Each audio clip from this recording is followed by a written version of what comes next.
All right. Well, All right, go on. let's start. Let me get my slightly less gay voice on. Hello. Yeah, no, I go down to semitone. Yes, go down. Yes, try to go down. Let's sound very butch. All right.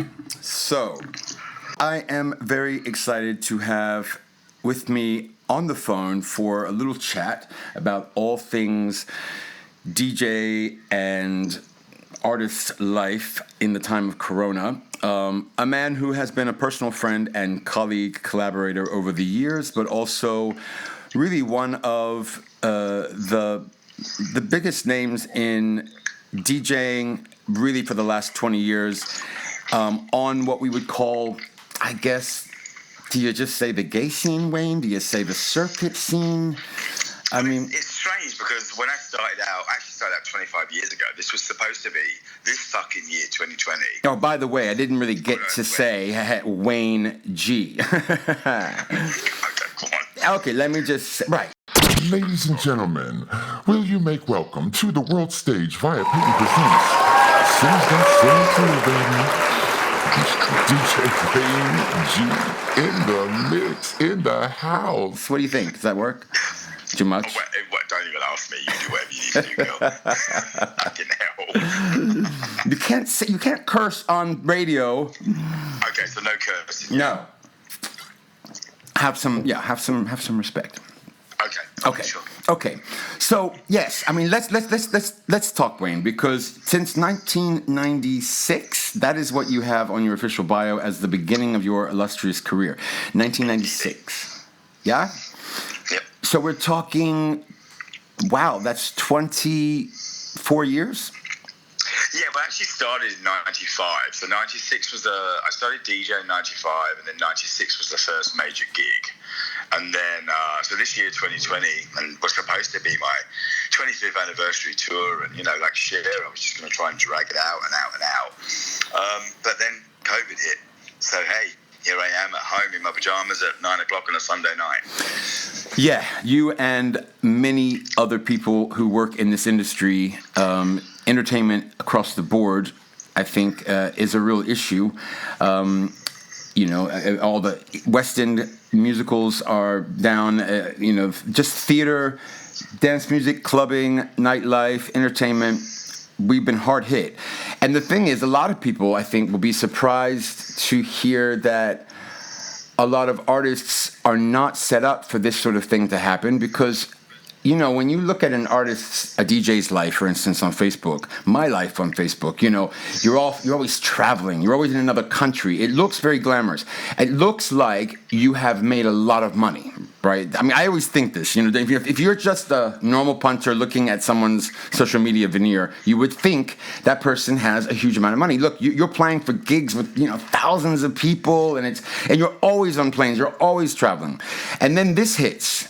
And you're like, wow, okay, so how much money do you have to sustain yourself while there is no work? This is the thing. I think, there's a complete contrast with the tier system when it comes to DJs, as I'm sure there is with singers, as you know there is with singers. Of course. It's so, especially when I started out doing straight raves. Twisted was a massive hit for me in the early days, 97. And then so Twisted was 97, so you'd already been DJing a little bit before that hit. I had, yeah. Twisted was the first song I ever produced and I wrote with the vocalist. And it just went on to be a massive success. It got picked up by Sony for Australia. It went gold in Australia, stayed in their top 20 for 6 months, top 10 in South Africa, got picked up by London in America. Donny Tenaglia remixed it. So just so the listeners have an idea who might not know what that is, but so Twisted was a kind of underground, kind of high energy track, right? It was more hard tech house, hard house. 150 beats a minute. It was based on the London after hours scene at that time, which was very.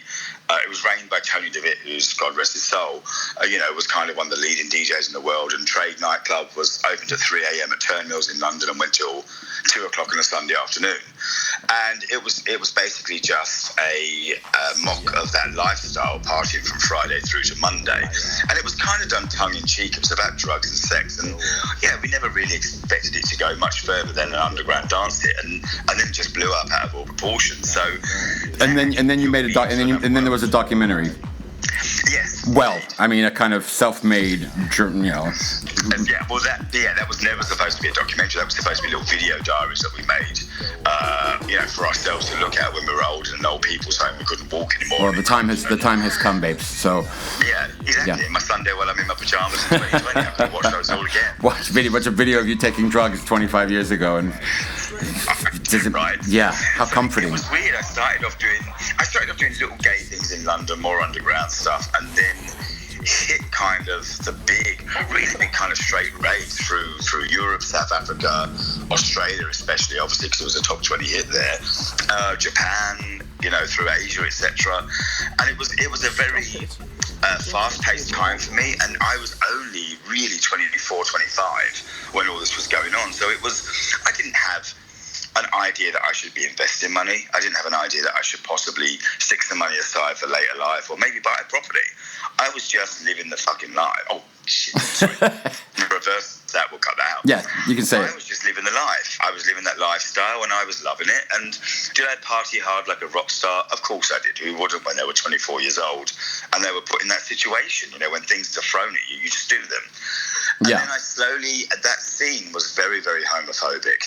For some unknown reason, even though Twisted was about gay sex and drugs and partying, and the video was actually based on a club toilets with, trannies and rubber dolls and boys in leather and, Yes, well, as you know, I've recently seen it. After all these years of knowing you, I finally saw your documentary. Oh, there you go. So you have a rough idea. But people used to watch that and think I was actually straight for some unknown reason. I don't quite get that. And I'd turn up for the gig and they'd be like, oh, no, that's a homo. And it was a very, very homophobic scene, that hard house rave scene back then. So I kind of started to back away from it slightly. And then I got offered a residency at Heaven, the biggest gay club in the world at the time in London. And it was, Bishop Branson owned it at the time with Virgin. And it was a once-in-a-lifetime opportunity to play every Saturday night, all night, for a chunk of money and not play anywhere else in the UK. And I just grabbed that with both hands, mainly because I wanted to concentrate on doing something very similar to what Junior Vasquez had done in New York.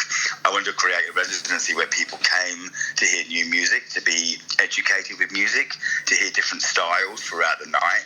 And I got to play an 8-hour set, which was relatively unheard of in the UK back then, because everyone played 2-hour sets and everyone played the same 10 records just to get the biggest reaction they could. So it was a big learning curve for me. It was a great learning curve for me, and definitely shaped who I am as a DJ and producer at the moment. Of course. So 8-hour set, is that what you said? Wow. Yeah, from 10 till 6 every Saturday night. So those days are pretty much over, aren't they? You don't really have an opportunity these days to do that kind. I know like Carl Cox and people like that. They're famous for doing long sets. Yeah, I don't think many of us do them more anymore. Mainly in America, on the gay scene in America, you tend to get clubs book you for the whole night. There's just one DJ per night. That seems to be changing. Well, that was changing a little bit before COVID. How it's going to be after COVID, I don't know. Well, let's do the whole night. Let's bringing back COVID. So one of the things I wanted to talk about in this chat is the fact that so many artists, so many friends of mine. I have a lot of friends who work in music in some way or are involved in the arts and entertainment, and they are really struggling. They're struggling financially because most of the people that I know who work in this business are literally making money to kind of pay the bills, and they're living month by month. They don't have huge nest eggs to kind of keep them afloat. They may not have family members or people that can help. So a lot of people are really struggling financially. Also, mentally, I think for everybody right now, it's such a weird time, and there's so much uncertainty. So people who have underlying mental health issues or are just even just sensitive souls. I think my brother and I were laughing about this. He was going, yeah, he's like, people in my world are not nearly as affected, I don't think, as they are in yours, because I don't have as many friends that are as creative or artist types, And I was like, well, that's an interesting point, because I think, we do maybe tend to kind of wear our feelings on our sleeve or whatever, but everybody is struggling in some way or another. And what do you say to that? I mean, you and I've talked. It's been a struggle. You had to return from Australia to London to quarantine. This was after the storm hit. It was after the storm. I came back to London at the end of May, so it was already 3 months in. I did 3 months quarantine in Melbourne, Australia. Tried to stay there, extend my visa, etc. And of course, they were just like, look, there is no work in your field. We can't extend your visa, your work visa, because you have no work, so you're going to have to go home. And they were suggesting that anyone that didn't have any fallback had to leave the country. And even though I had a fallback there, they were like, no, just you have to go home. You have to go back to your country, your residency. Well, Australia are famously quite hardcore, aren't they? Yeah, I completely understand that. But I mean, I don't think the governments at the moment, they keep, they're installing lockdowns on and off here, there, everywhere. They're doing local lockdowns. In Australia, they're now back on lockdown in Victoria. Well, we're tomorrow, we're going to find out if it looks like we may be going back to phase 1 here in Spain. In the Balearic Islands, everything is starting to shut down, and they are discussing the possibility of us going back into lockdown here. So I mean, it is a weird time. I thought by now, as I'm sure you probably did, that we would be in a different place, but we're kind of in no better place with any better idea of what the future holds than we were. It's complete no man's land, and I don't think anyone knows. And it's you're getting all these people argue about they don't want to wear a mask, they don't want to do this, they don't want to be locked down, and it's like, for the love of God, you just have to go with the flow right now. Just follow instructions. I know you don't like being told what to do, but just for the moment, just try it and see if we can bring numbers down. Just try it and see whether or not we can contain it in some way, shape, or form. Of course. It's just a weird time, but the problem is that most countries don't have a great mental health system or help people, and I don't think the government are actually taking that into consideration. And you're right, you're completely correct.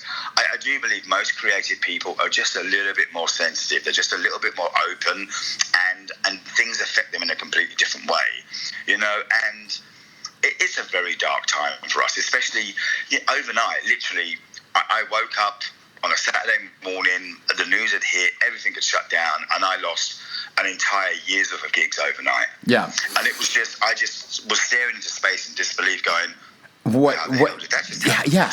And what now? What I mean, what now? that's the thing, because if you have been doing this, like you have me as well for 18 years, and I mean, over the years, God, I've wondered many times what else I could possibly do with my life, because sometimes the uncertainty of this work, would get me down, and I would think, well, maybe it's time for me to transition into something else that's a little bit more secure, because there is just absolutely is no certainty doing this kind of work. But I just could never figure out anything else that I loved as much or that I felt, was right for me. So, now here we are in the situation. We're 6 months into this. We're looking at it and going, do we, you're not peeing, are you? No, why? That's the water tap, sorry. I was pouring water. I can't believe you could hear that. I'm trying to do it lightly. Yes, I can hear that. The whole entire world can hear that. Like, oh my God, just turn the cold tap on really lightly. Well, just as long as you're just pouring, whatever. Is it time? What options are left to us? Are we left to have to try and redefine what it is that we are meant to be doing and how we're going to do it? How are we going to move forward professionally? Have you been questioning whether or not? I mean, I'm looking down the road and I cannot see a time when I'm going to be performing like I have done in the past, live. Like I can't see it. Not in the foreseeable future. So. And I can't see that there's going to be another opportunity to DJ in the kind of way that you've been DJing all these years. I mean, what do we do? Is it a time to redefine ourselves?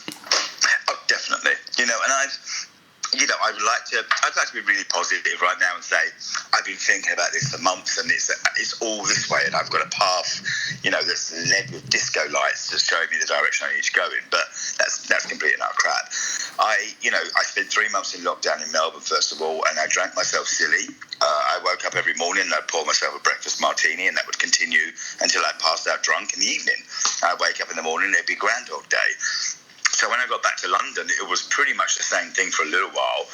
And I've just kind of had to, pull myself back up by my bra straps with the help of some amazing friends, including yourself, where I've just gone, okay, this is what I need to do. And, I guess it's more about going back into music production. I'm going to have to try and I've done one live stream. And it's not really me. I'm not a performer. I don't know who wants to watch me on a camera, pick my nose and play CDs for 3 hours. Well, I mean, to be fair, I am a performer, and even I don't want to do the live streams. I mean, I've done a few. I've agreed to do the occasional one here and there. I did one for Pride. I did one for, this and that festival. But I mean, I don't know. I find it depressing. For me too, and I've done two. I'm completely lying. I've done two, and the second one I did was for a club night in America, and I was in Australia at the time, and it was a weird time zone, and it was a long set. It was like a 5-hour set, and when you're playing a 5-hour set in a kitchen with a little setup with no one there, and you're looking at a computer screen that has Zoom. It's just there's no feedback. And then you start seeing the vegetables dancing, and you imagine that they're actually, their hands, little vegetable hands are in the air, and then you start wondering, is this right? Completely. And the one thing that you get from a crowd when you're playing live is you just get this energy and this. The moment you start and you perform, especially if you're making an impact with that first note that you play or sing.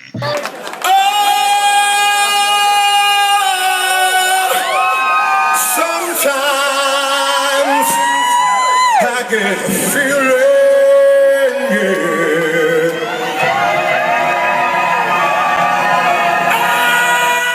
and it's really hard to do the live streams. Yeah. It just really is.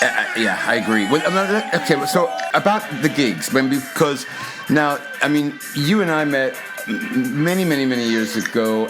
With the beginning of it was the beginning of my career. A Higher Place came out in 2003, and you were the first person to tell me that A Higher Place had become a big anthem on the gay scene, and you asked me if I would do a live PA at the White Party. Now that's how I remember our beginnings.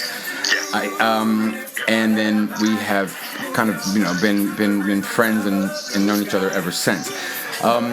But you've worked a lot in Australia and in LA. I've seen you DJing on a lot of the cruises, the very famous Atlantis gay cruises, where you have like 5,000 gay men on a cruise, all dancing. I mean, it's like gay soup. Literally thousands of gay men dance. It's to watch those videos is, I mean, even for me, I mean, looking at it, it's just like, oh my God, wow. So, I mean, is there, I know you've headlined Mardi Gras in Sydney. I mean, of all these gigs, is there something in particular that stood out? Anything that really you remember as being a moment that really was a pinnacle for you in your career? I mean, Sydney Mardi Gras always will be, and always will have a very special place in my heart, because it was, I've been doing massive straight raves in Australia through 98, 99. So when I did my first Mardi Gras in 2000, they wouldn't touch me for the first couple of years because I was so well known on the straight scene. I was playing hard house music, and they thought I would attract the wrong crowd. And they didn't realise I was actually gay, which was very stupid of them. And then... So when I did the first one that I did it was beyond amazing. So that was 2000. That's always a special one.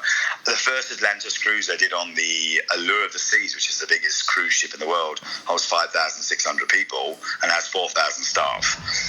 That was just phenomenal. Wow. Because they have an amphitheater at the back of the boat. Imagine that during COVID. I mean, that would just be... It would be a floating Petri dish. It would... They are floating Petri dishes anyway.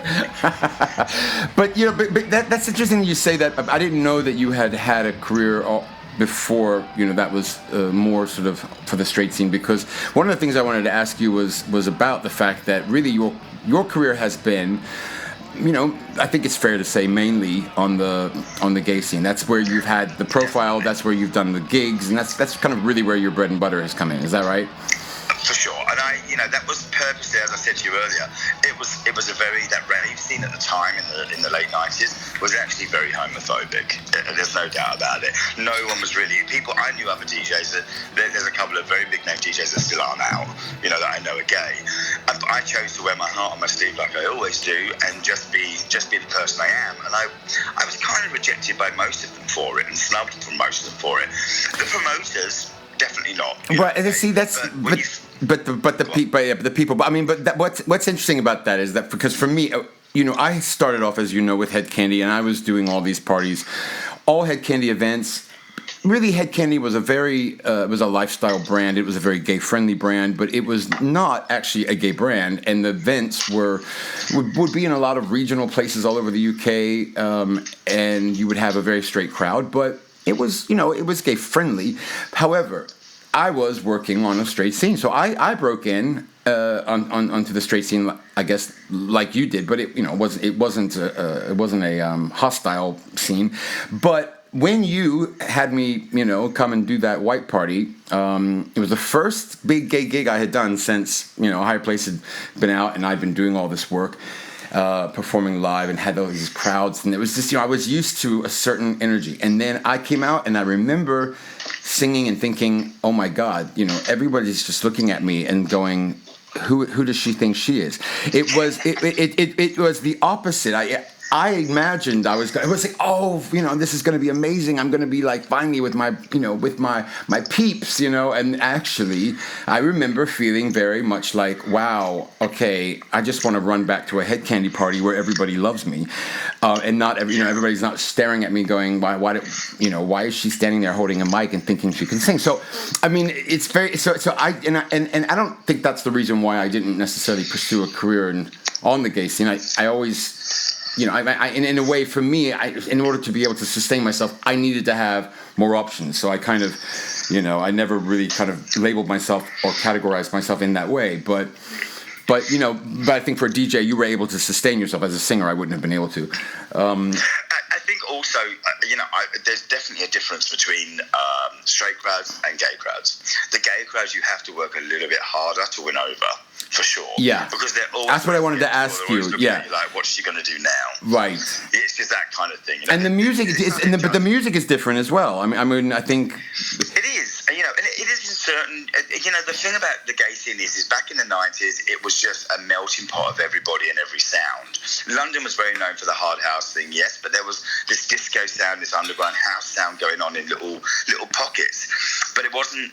It was mainly a melting pot of everything, and you could go from one club to another, and the music you could start off housey, then you go high energy, then you go hard house or trade later, and then you go back to house to DTPM on a Sunday afternoon, you go to banging trance on a Monday morning somewhere for an after hours, and it's just one of those things, whereas now it's just become so fragmented. Everyone's got their own, the bears have got their own, the chubby gays have got their own little scene, the lesbians have got their own scene, the young twinks have got their own scene, the muscle boys have got their own scene, and the non-binary people have got their own scene, the alternatives have got their own scene. Yeah. Everything just seems to have fragmented apart. Nothing's gelling in anymore into a little melting pot. And do you I was going to say, do you find that to be a shame? I mean, does it feel that we are no longer really a united front? Is it? Totally. To me, It does, yes. It does, yeah. And, and it certainly leads to a lot of infighting amongst the gays, lesbians. That's interesting. Because it seems that each scene tries to pick itself apart or fight. It's just very weird. It's one thing I've never really understood about the gay scene. Well, so musically, I mean, so where are you at? Where are you at now? Like if you could go and do any gig you wanted tomorrow, what would you play? What kind of music would you play? The one thing about me is I've always, from the start, because of my musical taste, I have such a varied musical taste. I hate to pigeonhole myself. And that's been the one good thing. I think maybe that's why I've had such a long 25-year career, because I don't put myself into one category and I play one style of music. I can walk into any room and probably play most styles of music. But nowadays, my tempos have definitely slowed down. I love the glitterbox house, disco, funky scene, which I've always been a bit partial to anyway, but I'm embracing that a bit more now. I'm actually loving that. I've been doing a few retro trance parties with all the trance from the late 90s, early 2000s. I've been loving those. I've just been asked to do a couple of hard house, 150 BPM plus retro gigs, like sort of virtual things or podcasts. And I'm thinking maybe I will do that. I just want to kind of maybe just push myself a little bit into something that I haven't done for a few years. And just well, you've got the time. Yeah, right. There's no time like the present. There's no time like the present. Not like I've got anything else to do. Well, I have to say it's been great having the time finally, because you and me are always on planes going somewhere or coming back from somewhere. So I do miss, this weekend is like Labor Day in America, and which is a big weekend for me as a DJ. Right. I do. So where would you normally be this weekend? It kind of like New Orleans has Southern Decadence, which is a massive, attracts hundreds of thousands of people down to New Orleans in the in the French quarters. Everyone parties in the street and just it's just madness for our weekend. But with Labor Day weekend, it would be a Friday night gig somewhere, a Saturday night gig somewhere, a Sunday night gig somewhere, and maybe a Monday. So it would be four gigs in 4 days in 4 different cities and 4 different time zones, which.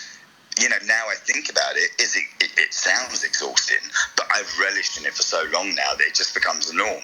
So you take that away, and I'm just sat here going, oh, what?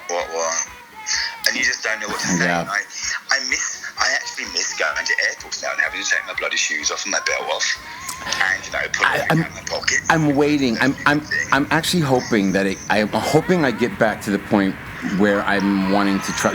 Like I was already at a point where I was so over traveling that the one big blessing from this was that I didn't have to get on a plane. And it's been 6 months. Apart from one short trip to Germany, I haven't left Ibiza, and that's the longest I've been in one place for a long time. And I still can say quite honestly, I have no desire to go and get my shoes off and go through the security and get on a plane, because I was so over it, But oh my God, I would give my left testicle to go through airport security right now. Except that nobody would take your left testicle, because let's think about it. Find it. Well, really, after all these years, Wayne, have you got one left? I think I'm wearing it as an earring. So, here's another question for you. We have lived through HIV and AIDS, and are still, that's hasn't gone away. They did not find a vaccine, and.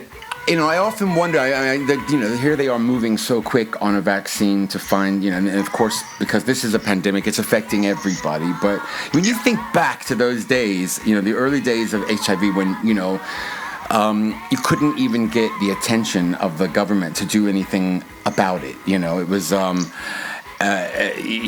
nobody cared, because it was a virus that was really only affecting gays and blacks, it's like, and I don't know. How do you feel about seeing the reaction now to this virus, and has that does that play on your mind at all in a way? The difference. It does, it does certainly, because I guess we learned that you just had to follow rules and you had to do what you were told back then. And because we were losing, especially if you were within the gay community, you were losing friends literally. And it wasn't like now you switch on Facebook and you find out 2 people have died, through your Facebook feed. Back then it wasn't. You'd wake up to the phone ringing, the landline ringing at 3 a.m. and it'd be someone crying on the other end of the phone telling you your friend had died. And that would be a couple of times a night or a couple of times a week. It really did depend on that period of time. And at the start of all this, that was happening, but obviously through the Facebook feed that was happening to me, and it did plug me in a lot back to my 90s time when I lost my entire circle of friends that came out in 91, and by 95 I'd lost my entire circle of friends that I'd made.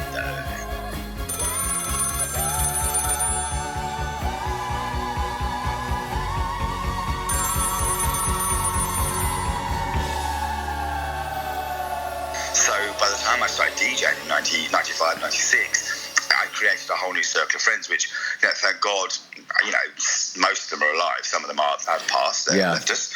God rest their souls. But what I've noticed now is, especially, I don't know what, obviously I'm not really aware of what's happening on the straight scene, but on the gay scene, especially now, what's happening is the boys, especially in America, have started partying again. There are certain clubs. Well, I don't think they're not the only ones. I mean, I'm seeing these parties. My manager tells me there are a load of unofficial raves going on in the UK now. So people, and they're doing it here in Ibiza. I mean, people are going out, they are partying, they're getting in each other's spaces. A lot of the young people do not believe the virus is real. They think it's a hoax, and I can understand that there are a lot of different perspectives on this, but. But it's worrying when you see all these young people going out and just, I understand the need to party, but it's interesting that you say that. I don't think it's just that it's just the gays in the States. I mean, I think it's everybody. But I mean, what I find is happening, what's really plugging me in right now is that back in the day, it was.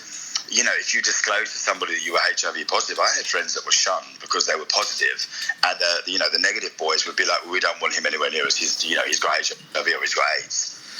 And what's happening now is people are like, well, I've had COVID, I've got antibodies, I can go out and party.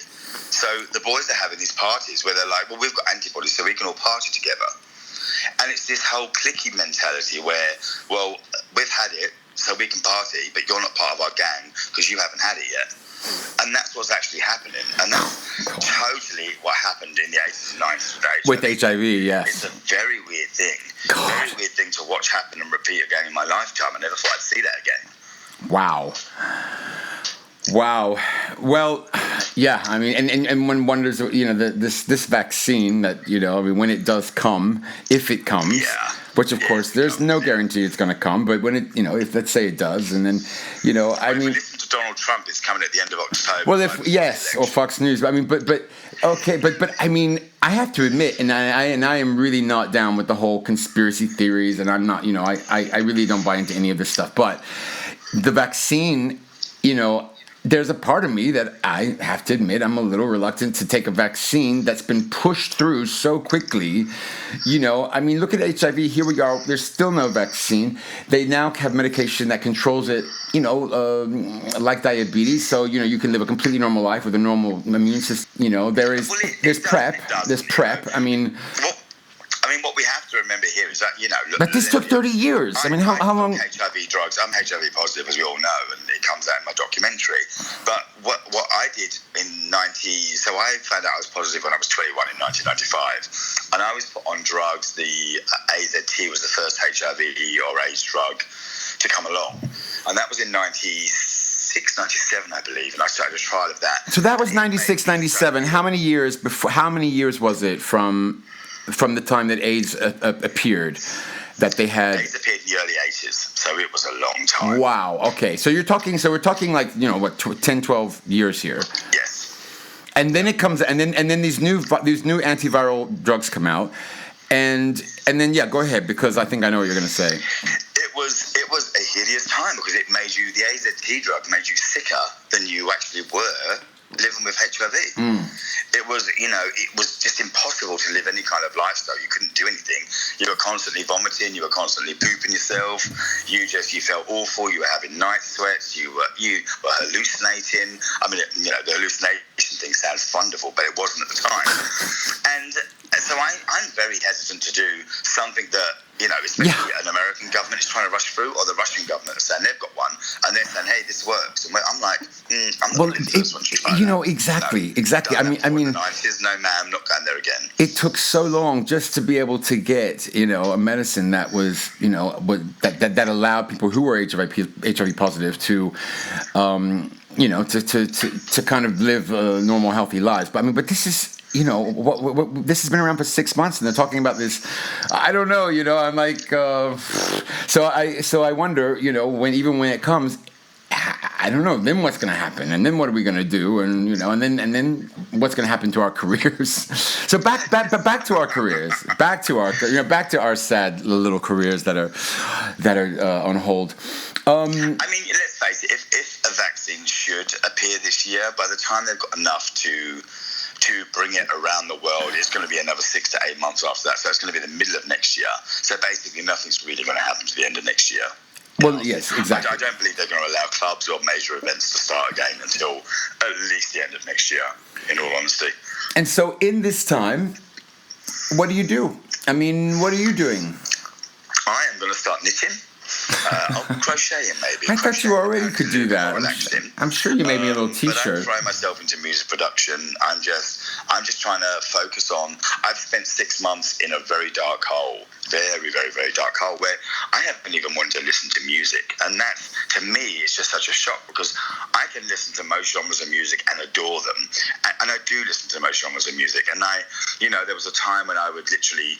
I'd put on Spotify and I would listen to albums from artists I'd never heard of, musical genres that I didn't know, wasn't familiar with, producers that I had no idea what they did. I would go on recommendations to friends and I would love every aspect. I would find something to love in nearly most tracks. I've had no desire to listen to any songs whatsoever. And it's been a real shock to my system, but it's also been a learning curve coming out of that and going, you know what, it's time to move on from that. That was then. This is now. You have to focus on creating something for yourself, for your sanity, for your peace of mind. And I do believe out of this, I think a lot of artists, once they get their head out of the dark hole, out of that tunnel and see the light, I think there's been a lot of great music released this year by artists, definitely. And I think in the next 12 months, we're going to see a lot of amazing music come out of artists, because I think when artists and creative people are pushed into a corner and they have to fight back with all their might, they come up with their best ideas. Yeah, I think you're right. Melodies, they come up with their best lyrics. They come up with just genius. Yeah, I think you're right. I think if you just listen to things what are going around right now where people have recorded under COVID, you can just hear the lyrics are different, they're deeper, they mean something, they touch you in a different way. And I think everyone's relating to that a lot in songs that are coming out right now, or artists that are coming out. And I just hope that manifests into something that's greater for all of us. Yeah, well, me too. But I'm curious, you say that you're coming out of it. What are some of the things that you've done that have been helpful in coming out? What I've had to do is I've had to get myself back into. I was, as I said to you, in Australia for 3 months, especially. I was getting out of bed and making breakfast martinis. I wasn't showering for days on end. I wasn't even moving out of my pajamas. I was binging on Tiger King on Netflix, and Schitt's Creek, and enjoying myself, drinking my martini with 3 olives and a little bit of.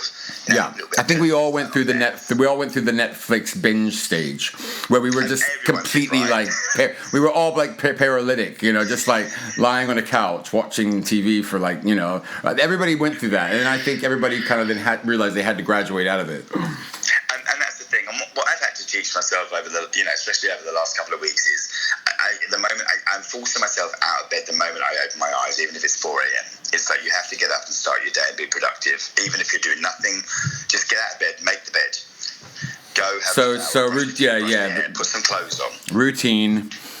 The routine is the most important. I never believed it when someone said it to me. I just dismissed it, and then now I'm doing it. I'm like, no, they were completely right. I should have done this earlier. I'm now getting back into. I'm still not listening to music, but what I've done is I'm now, thankfully, producing music again, starting to make music again, just finding my feet around, musical programs, etc. And I'm doing things, and I'm hoping that's going to lead into other aspects of it. But I'm very excited about. All of a sudden, I've got this little bit of passion inside me, which is obviously the light at the end of the tunnel that I can see. And I think the main thing you have to do is you just have to admit that you actually need help. You have to ask for help. And I find that really hard as a person, as a human. Me too. I've never been able to ask for help. I've never been able to say, hey, you know what? I'm struggling. I need help. I'm drowning. I put my hand up. Help. I've never been able to do that. I think. And do you think? Because I'm fiercely independent. Well, and also because you are a public persona. I think anybody who's living their lives in a sort of public eye, in a way, because I don't know, there's this sort of feeling like, you don't want to let down in a way this facade that you have of being somebody who is completely in control and sorted, This is it. I've always been known as, to some degree, to the party boy. Always walk into a room, bring a smile, have a laugh, have a joke, tell a great story, have a cocktail, just mellow out and get on with most people.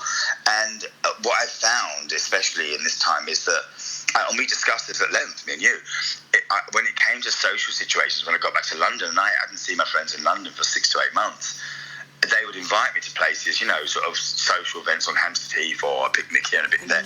I'd say yes to it, excited, and it would come to the day, and I would just have this dread and fear. I can really relate to that. I couldn't get out of the house. Yeah. I'd have to cancel. And I felt bad for cancelling, but I just couldn't put myself in a position where I was socialising when I hadn't seen anyone for 4 months. And I spoke to you about it, and you were like, I've been totally the same. So I mean... Which for people like us is weird, because we, like you said, we're both known for bringing the party. I'm the man that wrote A Higher Place. I'm taking everybody up. So in a way, to suddenly be in a situation where you're having a panic attack because the idea of a barbecue is making you, really freak out, and it's like, oh my God, who am I? What's happened to me? I've been running around the world, entertaining thousands of people, constantly lifting people up, trying to raise the vibrational frequency of the world, and here I am, vibrating on a very low vibrational frequency, and I don't feel comfortable to admit that, because it feels like, I don't know, like it's a failure somehow. And that's my point, is I hid that from my friends, whereas I should have said, you know what, I'm actually too scared to come and meet you. I should have put my hand up and said, I need help. I'm home here, I'm alone, I haven't seen them for 4 months, I'm scared to come out, someone come and get me and drag me out by my bra strap. Yeah. That's the thing, and I think that everyone just needs to take a step back, take a deep breath and just go, do I need help? Do I actually need someone to come and just, I believe if everyone just had a hug, just a 5-second hug. Well, they're illegal now, Wayne. They are illegal now. What, they're legal? They're illegal. They are illegal. Hugs? Of course. Oh, my God. You can't hug people. You can be put in prison for a hug. That's what we're dealing with now. This is a post-hug world. Which so we're just all going to end up on more drugs, not hugs.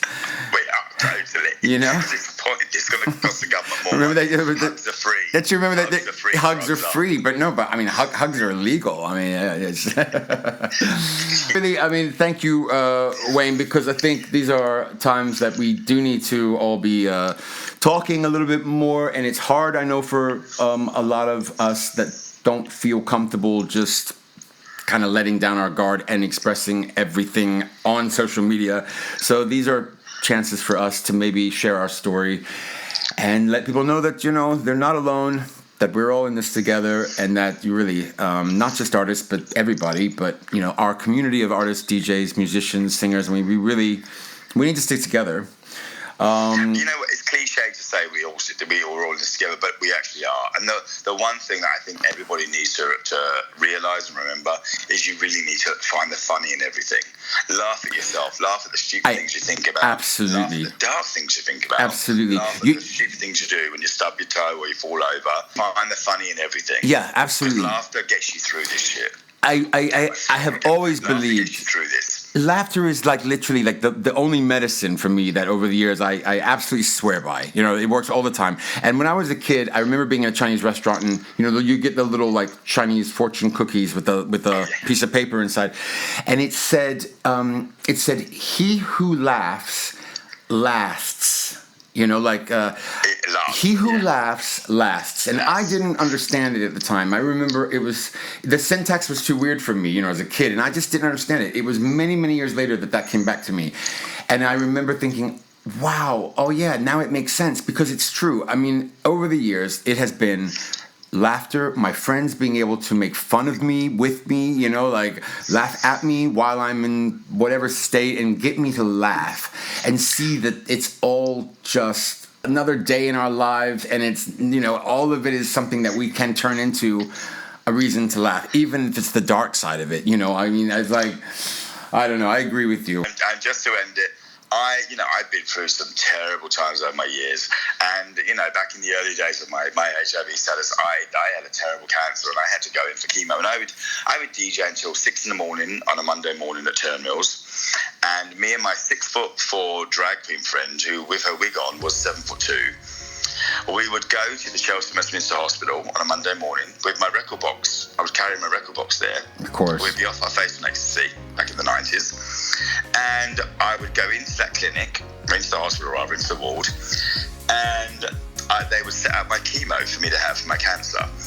We would double drop pills, and I would lay there with the chemo on me, and my drag queen friend, still in full drag with a huge Marge Simpson wig on, would make me laugh for the 3 hours that my chemo took.